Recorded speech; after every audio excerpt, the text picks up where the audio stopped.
Hi, my name is Rabbi Danny Saxteen. I'm the rabbi of a community in Johannesburg, South Africa, called the Sunny Road Kahila.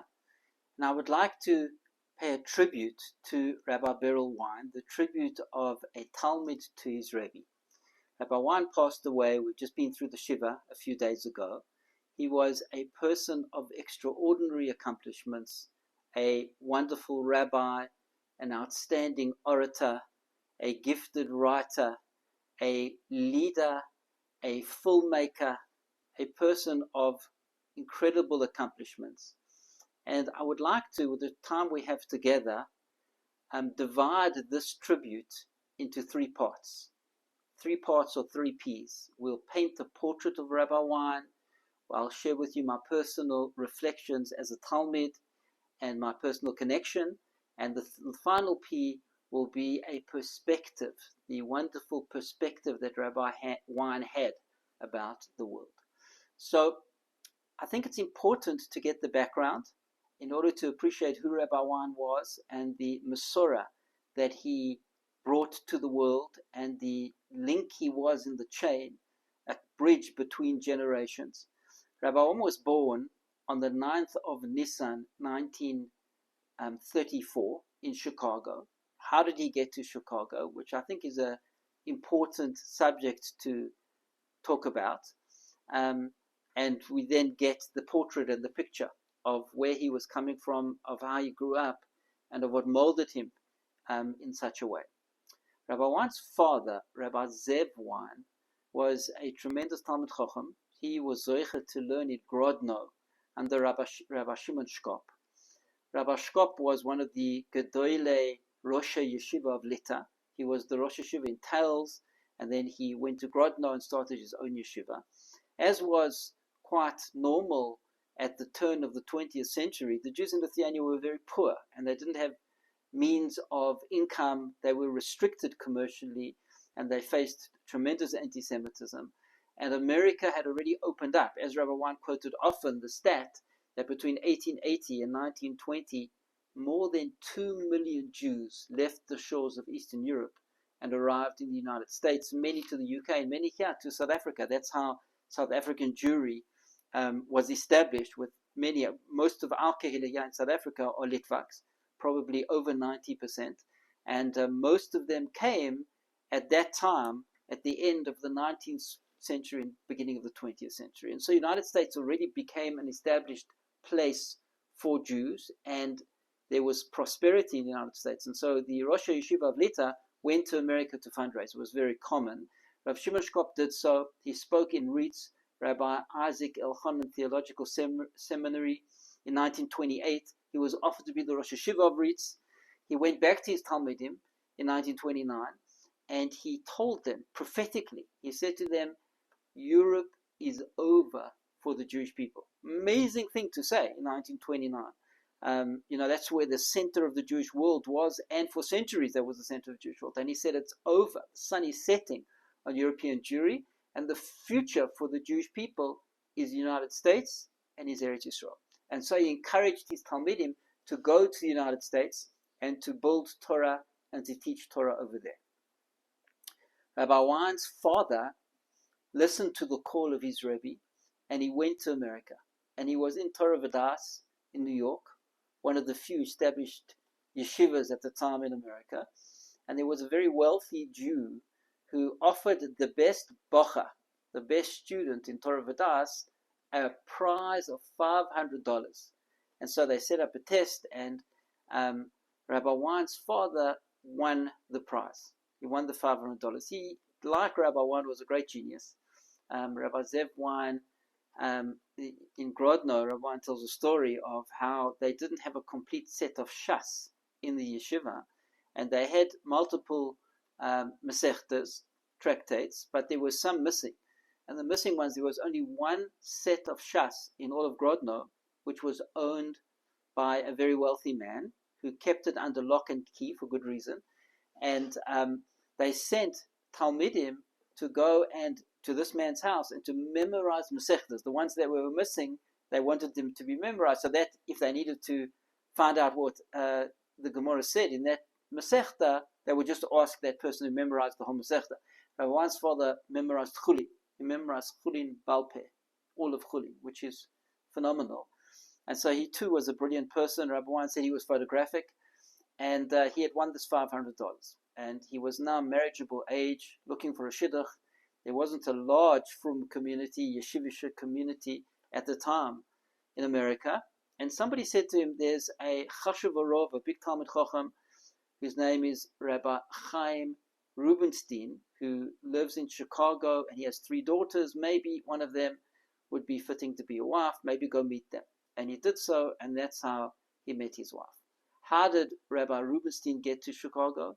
So he was a Talmid in Volozhin. He learned in Volozhin Yeshiva. And in 1892, Volozhin closed down. The Netziv decided to shut down the yeshiva. Obviously a great tragedy for Klal Yisrael, Volozhin being the mother of yeshivas. It became impossible to function because the Russian authorities made it, they were so onerous, their demands in terms of secular education, that the Netziv decided that it just wouldn't be worthwhile going. Rabbi Wein said that there were restrictions and requirements, but they always got away with them. There was a separate building in Volozhin, and they taught like a little bit over there, those things, and it didn't really interrupt the state of the yeshiva. But then the maskilim, Jews who were threatened by religious Jews, and as Rabbi Wein always said, that the greatest amount of damage is always done to us by self-hating Jews. And so they reported the yeshiva to the authorities. The authorities camped down quite ruthlessly, and the Netziv said it's no longer possible for us to operate the yeshiva under these circumstances, and they shut the doors of Volozhin in 1892. Netziv decides to make aliyah, to go to Eretz Yisrael. He encourages his Talmidim to join him, one of them being Rabbi Chaim Rubenstein. And he embarks on a journey with the Netziv, and there were 20 of them who went, and they will go, the journey that they would take is not like us today. We know, get on a plane, a few hours later we land at Ben Gurion Airport. So they had to travel from Lita to Warsaw, Warsaw to Odessa, get a ship across the Black Sea, get to Turkey, and make their way to Eretz Yisrael. Quite an onerous journey. When they arrived in Warsaw, the Netziv had a stroke, and he, a few weeks later, died, and that's why he's buried in Warsaw. I've been to his grave over there. It's a very powerful experience. And so the group now didn't know what to do. Some decided to go back to Lita, if the Netziv was not with them, to lead them, and others decided to continue on their journey to Eretz Yisrael. And Rabbi Rubenstein was amongst them, Rabbi Chaim Tzvi Rubenstein. And he arrives in Yafo, and Rav Kook, who had been a chavrusa of his at Volozhin, was the Rav in Yafo, and he told him, why don't you start a yeshiva over here, which he did, and he was there for a while, and then he made his way to Yerushalayim. And in Yerushalayim, Rabbi Chaim Tzvi Rubenstein was asked by Rav Shmuel Salant to join his Beis Din, and they lived in Bate Machse. Bate Machse were a set of buildings that were built by the Rothschilds to enable Jews arriving from Europe to stay in Yerushalayim, Ir HaKodesh, in the Old City. It's in the Jewish Quarter. It's still there today. I think there's a yeshiva that operates from there today. And that's where the Rubenstein stayed. Rabbi Rubenstein, by the way, when he was in Warsaw, they said, it's time for you to find a wife. And he decided to explore, and he ended up marrying the niece of the pre-tzaddik of Rav Tzadok HaKohen. And it's interesting because Rav Tzadok was a Chassid, but his whole family were not Chassidim. He entered Chassidus, but the rest of his family were Litvak. Well, were Misnagdim. And so he married the niece of Rav Tzadok, and Rav Tzadok actually didn't have any children. And they lived in Bate Machse, and that's where Rabbi Wein's mother was born. And Rabbi Chaim Tzvi Rubenstein went to America also to fundraise for the destitute Jews living in Eretz Yisrael, living in Yerushalayim. They were very poor. And when he was in America, he was told there's an opportunity to go to, they're looking for a rabbi in South Chicago, and they appointed him as the Rav, and that's how he got to Chicago.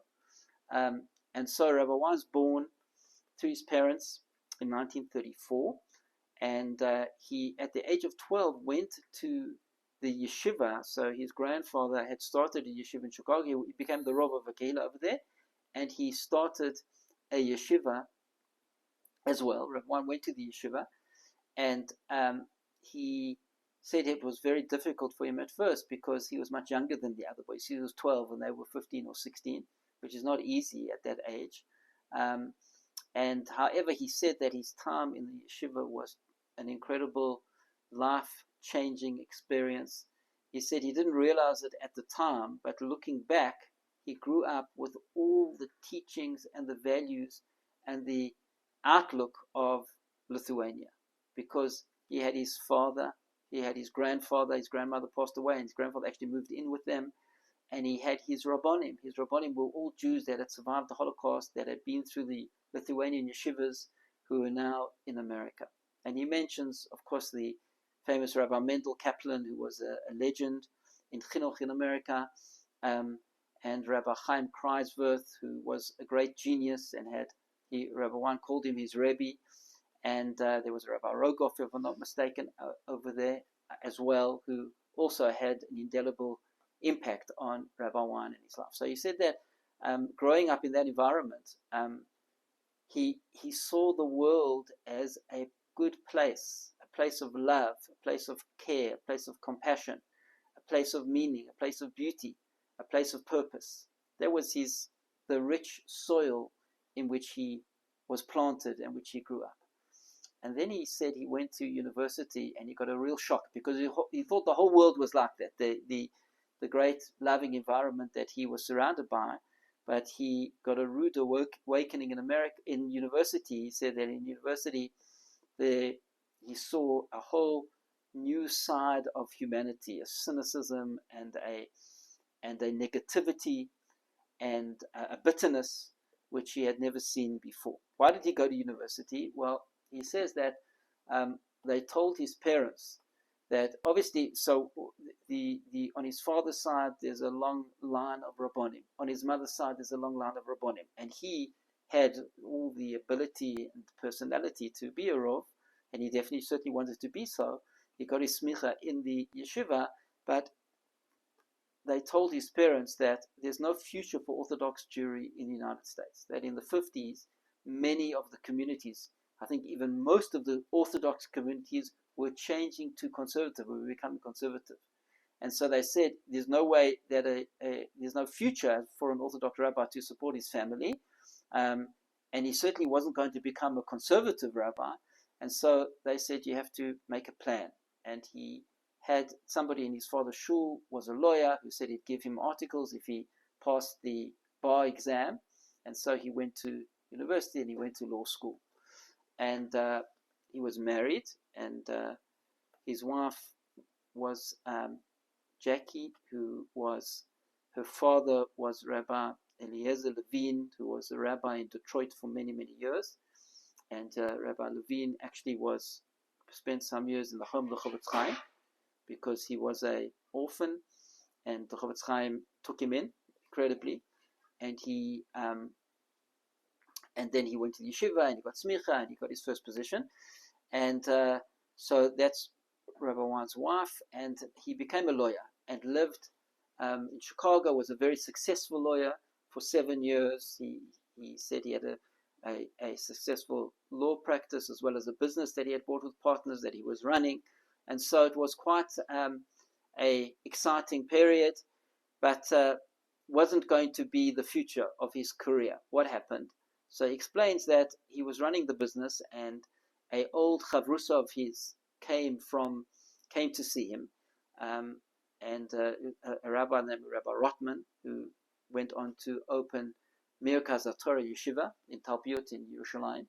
So Rabbi Rotman said to him, I've been the rabbi in Miami Beach, and I'm leaving, and they need somebody to take over from me. And Rabbi Kreiswirth said, you are the one. You need to take over from me as the Rav in Miami Beach. And everyone said, what are you talking about? I've lived my whole life in Chicago. I've got my law practice. I've got my new business. I've just built a house. No way. This ain't happening. And he said Rabbi Rotman was a very convincing and a very determined person. And he said, I'm not leaving until you agree for me to put forward your candidacy for the position. And he said it was the night of Thanksgiving, and he was under pressure, and he said, okay. And so he forgot completely about it. And Thanksgiving's November. In May of 1964, he gets a call from the Miami Beach chairman, who says, we had a number of candidates for the position. We're down to 3. You are one of them. We want you to come for Shavuos. And he had completely forgotten about the whole incident, and he hadn't even told his wife. And so he went home, and he told his wife what happened. And she said to him, you're not happy, and because you're not happy, I'm not happy. And because we're not happy, the kids aren't happy. And she said, you made to be a Rov. Go see what happens. Give it a shot. And Rabbi Wein said she was spot on. She was quite right. He said she was a very wise woman. And he wasn't happy because, being a lawyer, one unfortunately sees the negative side of individuals. When we end up in the lawyer's office, it's usually not pretty, and it's not for good reasons. And so that was quite something that he didn't enjoy, and found it to be, he was a bit despondent from that. He said often it was from people that were his clients. So he decides to give it a go, and he teaches the whole night on Shavuos, being the brilliant man that he was. I could imagine those shiurim were outstanding and fascinating. And so he said he got appointed in the position with an overwhelming majority of 21 to 19, 21 in favor, 19 against. And he said in a few weeks they sold up. He sold his business, he sold his home, he sold his car, and off they go to Miami Beach, which was, he says, a wonderful experience for the family. Although it wasn't a large from Kehillah, he said there were 39 families when he arrived. He, of course, I'm sure, had a dramatic impact and built it up significantly. And he said one of the great benefits of being Miami Beach is that many of the great Gedolim of the time were in Miami in winter. And so he got close to Rabbi Yaakov Kamenetsky, got close to the Satmarov, he got close to the Panovicharov, to Reb Moshe Feinstein, to Rav Soloveitchik. And he said those were such valuable lessons that he learned, and they were life-changing, the times he spent with those great people in Miami Beach. In 1972, the family left Miami, and he was offered to take over the OU, and he became the head of Kashrus in the OU. He signed a 5-year contract, and he was very successful in bringing in a lot of new business and extending the kosher meat market, etc. But he said he didn't enjoy working in a big organization. He's not an organizational man. And so when his contract was up, he decided not to extend. And at the same time, he was the Rov of a Kehillah. And then he started the Yeshiva Sharei Torah. And he then decided to start a high school as well, which was joined to the yeshiva. And he said an important life lesson, that when we are coming up with good ideas, so very often we have the naysayers. And the naysayers, says the worst part about the naysayers is that they're people that genuinely care about us. And not only do they genuinely care about us, but they actually are good people. But you'll always have those naysayers. Why do you need this? And the Jewish world doesn't need that. And another yeshiva and another high school. But he went ahead. He said he saw a gap in the market. He saw there was a need for something of that nature.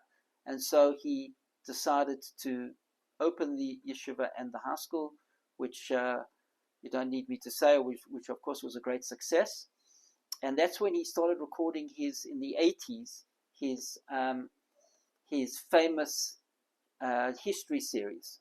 So, of course, as we know, Rabbi Wein brought Jewish history to life for the Jewish people. And being the great genius that he was able to bring together, which would otherwise have been quite dry and boring subjects, he was able to bring them together in a fascinating way, with his wonderful dry sense of humor, such easy listening, such clarity that he had, which he brought to his history series.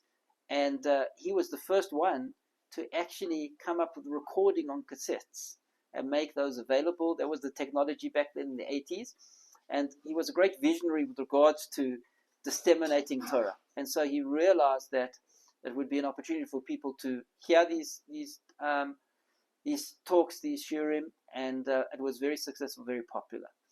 In 1997, the Weins fulfilled their lifelong dream, and they made Aliyah, and they came to live in Eretz Yisrael, and they lived in Rechavia, and I don't think it's a coincidence that Rabbi Wein, he bought an apartment on Rehov Ben Maimon because he loved the Rambam, and so they were now living in Eretz Yisrael.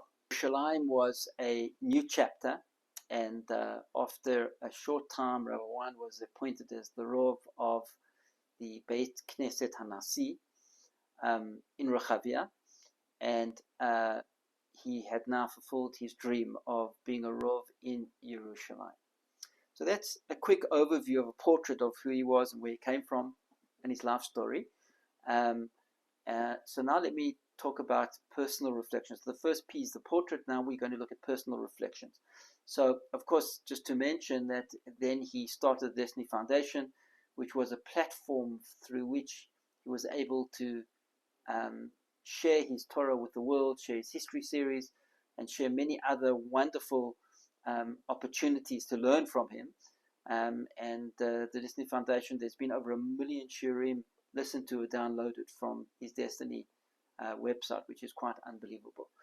So I was learning in Midrash Shmuel, which was in Sharei Chesed, and I was learning in Kollel. I have a very good friend by the name of Rabbi Brian Rubenstein, and we were chavrusas, and we lived next door to each other when we made Aliyah. And he went to London after he got a smicha, and then he came back to learn for a little bit longer. When he came back, so he said to me, we have to go and learn with Rabbi Wein. And he's a very persistent person. And he kept phoning Rabbi Wein saying, my friend and I want to learn with you, my friend and I want to learn with you. I think eventually Rabbi Wein just felt that the learning with us once every 2 weeks would be less painful than having to take these calls all the time. And so we had the great schus to go and learn with Rabbi Wein about every 2 weeks for a half an hour in his apartment in Rechavia. And we learned Igeres HaRambam, the letters of the Rambam, which he loved. And he was able to bring out and extract from the Rambam such wonderful lessons of worldview, of hashkafa, of life, of how a Jew should think, of how a Jew should live. It really was a great opportunity and schus to spend that time with him. My wife and I then were approached to join a community kollel in Cape Town, South Africa. I'd been learning for 9 years by then, 7 years after being married. And we were approached by Rabbi Jonathan Schippel. He was opening this community kollel, part of the Osomeach community in Sea Point. And it was a good opportunity for us and suited us quite well. And so we decided to go. Rabbi Wein was very encouraging to me and felt that it was a good idea. And he thought it would be positive. And so we went. After being in Cape Town for about a year, Claremont Shul, Rabbi Liebenberg Claremont Shul, brought Rabbi Wein out. They had an annual learning program called Jewish Education Week, Jew Week. And he was the keynote speaker, the guest speaker for this program. And I told Rabbi Liebenberg that I've got a connection with Rabbi Wein, and I would be happy to take him and his wife around Cape Town and to look after them. And he was very happy for me to do that. And so it was a great opportunity to spend a lot of time with them. I showed them all the sites in Cape Town. And I asked Rabbi Wein to speak at Osomeach. It was 2002, just after 9/11. So I asked him to speak about radical Islam, about Jews and Muslims, about the history of the Jewish people in Muslim societies. And he said, sure, no problem. He gave the talk. It was absolutely brilliant, as you could imagine. It was just such a clear description of Islam, of the Muslim world, of radical Islam, of Jews and Muslims, a whole panorama of the history of Jews and Muslims, just phenomenal. So the next day when I was driving them around, I said to him, wow, that was incredible. How do you know all that stuff? And he said to me, I read a bit. So his wife chuckled, and she said, when we would go on a holiday with the family, he would take these 3 books of 1,000 pages each and finish all of them. And the kids would laugh and say, there's no way you know what's in the books. And they would open up and question him, and he would answer any question, because he too was photographic, and he was so brilliant. And he had the ability to so eloquently and so clearly communicate the material and the information. At that time, I also, my wife and I took Rabbi Wein and his wife out for dinner, and then I took them to lunch the next day to Cafe Ritava. And Cafe Ritava was on a campus where the garden shul is, and they were looking for a rabbi. And Rabbi Wein said to me, why don't you apply for the position? And I said, I'm a bit intimidated. It's a very big community. I've never had a position as a Rav in my own community, and I'm a bit young. And he said, I think it'll be good for you, and it'll be good for the Jewish people. And he said, it's not an easy thing to be a community Rav. Not many people are able to do it, but I think you are able to do it. And so you must apply for the position. And he said, I'll write you a letter of recommendation, which he did. And he wrote a very generous, strong letter of recommendation. And he said, I'll help you through the issues.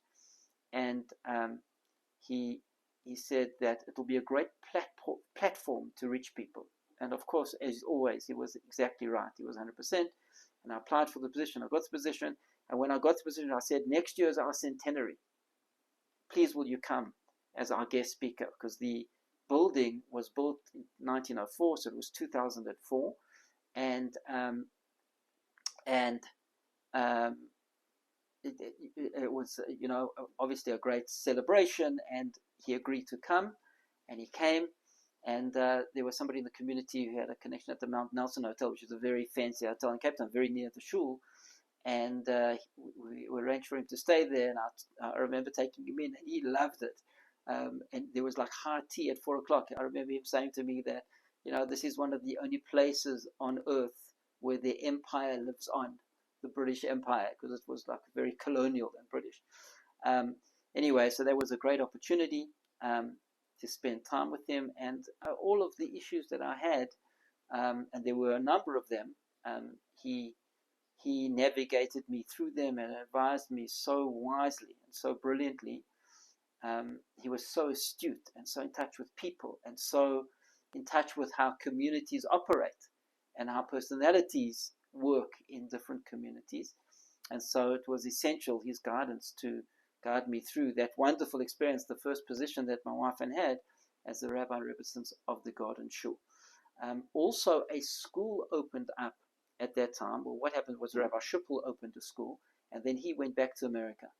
And he said to me, you have to take over the school. I said, I don't know anything about running a school. How can I take over the school? He said, there's nobody else. So I phoned Rabbi Wein. And Rabbi Wein said, you have to take over the school. I said, I don't know anything about running a school. He said, you have to do it. He said, if you want to make an impact in Cape Town and you want to make a difference to the city, this is what's going to make the difference, the building of the school. And so I listened to him, and I became the chairman of the first Joel Jewish Day School. And it was in the wrong area, and we had to move, and we had to raise a lot of money to bring it to what's called the Atlantic Seaboard, to the Sea Point Camps Bay side of Cape Town. And we were able to build the school on the property of the Camps Bay Shul. There was a little nursery school there, but we expanded it significantly and built it into a primary school. And there was a lot of different difficulties in that process. And I approached a very big philanthropist, somebody by the name of Mendel Kaplan, who is one of the great legends of South Africa, one of the great philanthropists of the South African Jewish community. And he said to me, I'll give you enough money to Cape Town. No. I said, naming rights are available. And he turned me down. But then he called me back a few months later. He had a very good friend by the name of Cecil Joel. And Cecil's wife, Phyllis, had passed away. And he said, are naming rights still available? I said, yes. So he asked me how much we had raised and how much we still needed to raise, what the shortfall was, and he said that he and Cecil would each put in what is still needed, 50% each of the shortfall. And I asked Rabbi Wein what he thought, and he said they're getting a great bargain, but he said everybody does for naming rights and take it, and he was right. And that's why we have the Phyllis Joel Jewish Day School in Cape Town, and thank God the school has thrived and it's still operating successfully today. It's a very big part of Jewish life and of building the Kehillah in Cape Town. My daughter then had her bat mitzvah. We were in Cape Town, and she's our oldest of 5 kids, Blian Hora, and there were no other frum girls her age in Cape Town. It was very difficult for her. And so my wife and I asked Rabbi Wein what he thought we should do. I remember sitting in my office in the Kansas Shul on speakerphone. My wife and I were speaking to him, and he didn't want to hear much from me. He wanted to hear from her, about the kids, about the environment, about what she thought. And he said, it seems to me that I think you guys need to look at Joburg for the future of your family. And so we listened to him, and an opportunity, Bashkocha, came up, a wonderful opportunity at the Sunny Road Shul, the shul that I'm with today, Sunny Road Kehillah.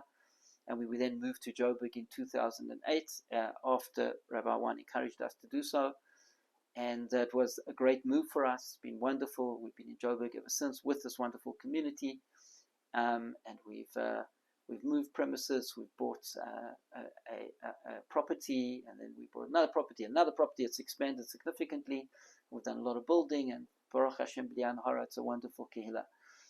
Very much with Rabbi Wein's fingerprint and direction and encouragement all the way through. We were zoiche, my wife and I, to spend a lot of time with Rabbi Wein. So unfortunately, Jackie passed away, Rabbi Wein's first wife, and he married Mira Cohen, who was also a wonderful lady. And they came, we brought them out a number of times, and they came for other reasons. The chief rabbi brought out Rabbi Wein for Sana in Darba, and each time that they came, we spent a lot of time with them. We arranged their accommodation, and we took them to the bush twice on safari. And Rabbi Wein absolutely loved safari. He loved being in the bush. He brought his Destiny tour here and took them on safari. And it was really precious to be with him and to be with them in the bush. My wife and Mira got on very well. My wife gets on with everybody, and so did Mira. And I just lapped up every moment with Rabbi Wein, getting his worldview, getting his hashkafa, getting his perspective on everything and on life. And I love history also, and we had wonderful conversations in history. He just knew everything about everything, about the American Civil War, the War of Independence, the First World War, the Second World War, the Vietnam War, the wars of Israel. Israeli history was just really wonderful time that we spent together. And each time I went to Eretz Yisrael, my kids were in Sem, my daughter was in Sem, my son's in Yeshiva. Every time I went, we went to see Rabbi Wein, and he gave us time, and he gave us so much care and love. They were precious times. Okay, so getting a little bit emotional, appropriately so. So let me conclude now with the third P, the third part. So we've discussed a portrait and personal perspectives. And let's just end off with Rabbi Wein's perspective of life. And he had a very beautiful, balanced approach to the world and to Yiddishkeit and to Torah. And he was so broad and so unthreatened by anything in the modern world. And he would always say, we need to go out and embrace the modern world and use any means at our disposal to share Torah and to reach Jews. And that's why he used technology so successfully with his tapes and then his CDs and then the Destiny website and his films. And I remember him telling me how struck he was at how powerful a medium film is. And that's why he put so much time and effort into making those films, into writing the scripts of those films. And if one watches those films, the Rashi, Rambam, Barbanel, and the Faith and Faith series, one sees Rabbi Wein's perspective very clearly. It shines through his broadness, his understanding. wisdom and his Masorah. And so that broad view of life, certainly as a Rav, so Rabbi Wein's known as the rabbi's rabbi because he had such a great grasp of communities and of the role of the Rav and of the ability of the Rav to reach people and his responsibility to teach Torah, to bring Torah to Klal Yisrael. And so certainly for me it was such a guiding light. And he largely for me, because he had such an authentic Masorah, and he always said that was the real Lithuanian Masorah, that the Lithuanian community was not extreme, was very balanced, and unlike the Polish community, Jewish community, and the Hungarian Jewish community, which were both quite extreme, the Litvaks were far more balanced and had a very healthy approach to everything. And he certainly taught that and was able to integrate that into the modern world. Now, of course, we know the famous stories that influenced Rabbi Wein so greatly. The story with Rabbi Yitzchak Herzog, who was the chief rabbi of Israel, who came to Chicago in 1946, and he gave them the talk in the yeshiva, and he, after teaching them a sugya and Bava Metzia, closed the Gemara and said to them, I've just come from a meeting with the Pope, and I presented a list of thousands of names to the Pope, and names of Jewish children that were given to Catholic families or Catholic institutions to save them from the Nazis. And he said, we would like to take our children back. And the Pope said, you're not going to be able to do that. Once they've been baptized, they will remain Catholic. And the Pope, he said that Rabbi Herzog broke down and cried. And Rabbi Wein said that he had never seen a grown man cry like that. And the 2,000 years of Galus came out in those tears. And then he raised himself like a lion. And he said, there's nothing I can do for those children, but there's something I can do for you. What are you going to do for the Jewish people? And Rabbi Wein said after the talk, the boys all went up to him to greet him, and he shook their hands and looked them in the eye. And he said, did you hear what I said? What are you going to do for the Jewish people? And those words, Rabbi Wein said, they echoed in his head throughout his life. And he was always very powerfully directed by that mantra about building the Jewish people, about contributing the Jewish people. And he encouraged his Talmidim to do that also. And of course, Rabbi Wein he saw Klal Yisrael in a beautiful, broad way. But he also saw individuals. He saw individual people. He often referred to the words of the Chofetz Chaim to his father-in-law. When his father-in-law, Rabbi Lezer Levine, was about to take his first position as a rabbi, he went to his Rebbe, the Chofetz Chaim, for a bracha. The Chofetz Chaim said to him, go speak to the Jewish people. And that was Rabbi Wein. He spoke to the Jewish people. His life was very much motivated by that mantra, reaching the Jewish people, and he influenced so many to do the same. But he saw the individual. So it wasn't just about Rabbonim and about educators speaking to the Jewish people. He emphasized that everybody is unique and everybody has talents and everybody has the ability to affect others, and we all have a sphere of influence, and we all need to reach out to those around us. And there are always people that are less exposed to Torah and have less Torah knowledge than us, and we all must, as best as we can, with the abilities that Hashem has given us, speak to the Jewish people. So those are, he saw, what are you going to do for the Jewish people? We have to speak to the Jewish people. And of course, he was an absolute master of using the past and using history in order to have clarity as to where we're going. And so he did that so superbly with the history series. And he had that uniqueness. He said that history was his story about the individual. He always said the story of the Jewish people is about people. It's individuals, how individuals can make a difference, how individuals, the story of the Torah and throughout Tanakh is individuals, and how individuals have determined the course of history, and have built the Jewish people. And it's our responsibility, each individual, to play our part and to use the opportunities and the abilities that Hashem has given us to build the Jewish people and take us to our ultimate redemption and to Mashiach. There are many stories and many anecdotes and so much I can say, but I don't want to make it too long. Maybe just one or two. So something that always remains in my mind, that Rabbi Wein, he was bigger than the small stuff that we all get caught up in.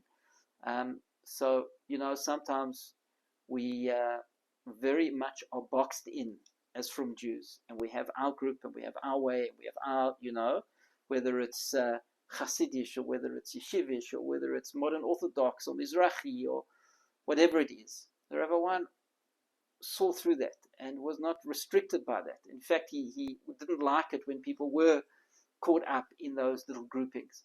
And even in our groups, we get what Rabbi Abraham calls his Mossaditis. We get so fixated with our Mossad, with our organization, with building our stream, that we dismiss all the others. I remember him saying, Rabbi Wein, that he spoke at a certain organization, and he then was asked 2 weeks later to speak to a rival organization, I think from a similar grouping, and they each found out that he spoke for the other, and they each said to him, don't do that again. And he said, one thing I won't do again is speak for you ever again. And he said he kept his word. He didn't, because he was so much bigger than that. He saw the Jewish people, and he saw the importance of each individual of the Jewish people, and he was not prejudiced by the small stuff that we often get caught up in. So that was always a great guiding light for me. He was a man of great humility. He didn't look for kavod himself. He ran away from kavod. Like the Talmid'S talk about, some people would sit and say, well, what does the Rosh Hashiva think? He said, when you meet him, you can ask him. He didn't like to be spoken to in third person, etc. Because he wasn't about that. He was a man of truth. He was a man of no nonsense. He didn't suffer fools easily, and he was very emistic.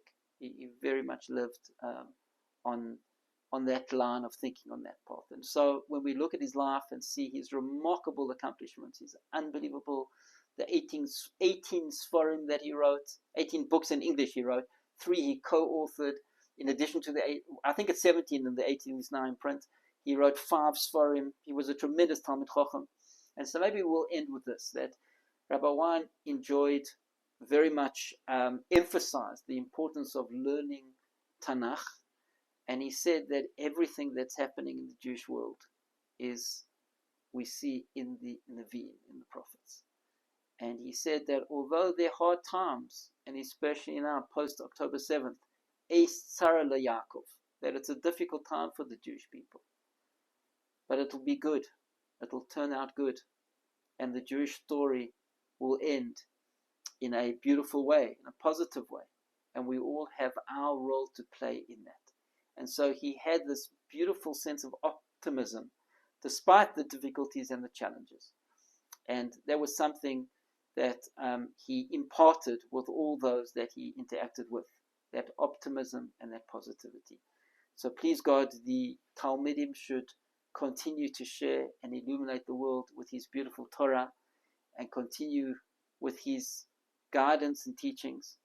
And Be'ezras Hashem, we should all bring him nachas in Shemaim, his children, his wonderful children, his wonderful grandchildren, his wonderful great-grandchildren, and all of his Talmidim should make him proud in the eternal world.